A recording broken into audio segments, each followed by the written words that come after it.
9 বছর 10 বছর এই নদীর পানি আমি খাইতাম, পানি তৃষ্ণা লাগলোই নদীর পানি খাইতাম। আগে এখানে ময়লা ছিল, এখন বর্তমানে করেন এই মুক্ত দূরের কথা, পানি হাতেই দেওয়া যায় না, এত গন্ধ।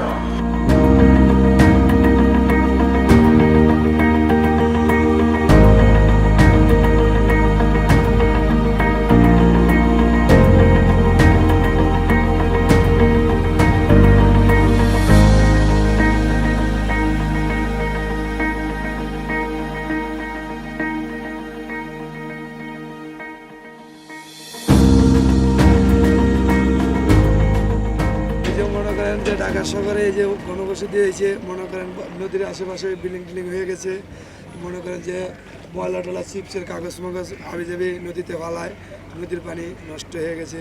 আমরা চাই যে সবাই যে এই নদীর পানিটা পরিষ্কার হোক।